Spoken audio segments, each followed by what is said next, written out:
ప్రజలందరూ తమ హక్కులను ఉపయోగించుకోవాలన్నారు స్పీకర్ గడ్డం ప్రసాద్ కుమార్. బాధ్యతల్ని విస్మరించకుండా దేశ సేవకు, దేశాభివృద్ధికి పాటుపడాలని తెలిపారు.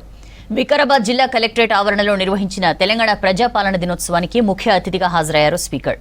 పోలీసుల గౌరవ వందనం స్వీకరించి జాతీయ జెండాను ఆవిష్కరించారు. సెప్టెంబర్ 17 తెలంగాణ చరిత్రలో కీలకమైన రోజని తెలిపారు స్పీకర్. తెలంగాణ ప్రగతి నివేదికను వివరించారు. ఈ వేడుకల్లో సాంస్కృతిక కార్యక్రమాలు అందరినీ ఆకట్టుకున్నాయి.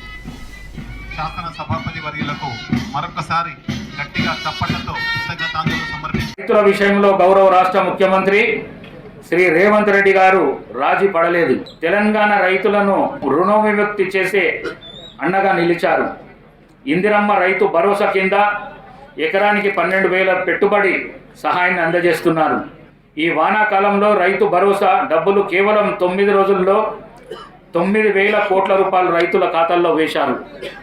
ఈ పథకం కింద వికారాబాద్ జిల్లాలో ఈ వానాకాలంలో 2,76,537 మంది రైతులకు గాను 363 కోట్లు 10 లక్షల రూపాయలు ఆయా రైతుల ఖాతాల్లో జమ చేయబడినది.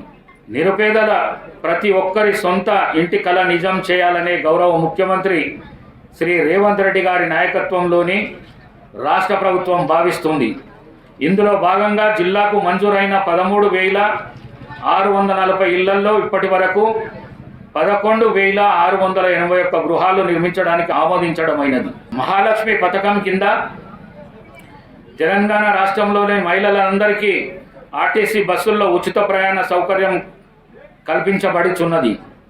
పేద మధ్య తరగతి మహిళలకు ఎక్కువగా ప్రయాణిస్తూ ఆర్థిక భారం నుంచి తగ్గించుకుంటున్నారు.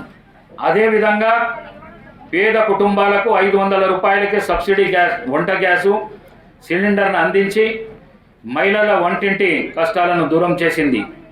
గృహజ్యోతి పథకం కార్యక్రమం ద్వారా జిల్లాలో 200 యూనిట్ల లోపు విద్యుత్ వాడుతున్న మొత్తం 1,39,812 కుటుంబాలకు ఉచితంగా సరఫరా జరుగుతున్నది.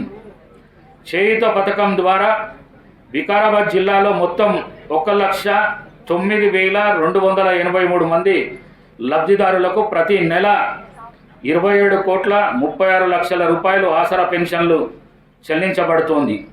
ఈ పథకం ద్వారా వృద్ధులు, వితంతువులు, కళ్ళు గీత కార్మికులు, బీడీ కార్మికులు, చేనేత కార్మికులు, దివ్యాంగులు, ఒంటరి మహిళలు, మలేరియా మరియు HIV బాధితులు లాంటి సామాజికంగా ఆర్థికంగా వెనుకబడిన వర్గాలు లబ్ధి పొందుతున్నాయి.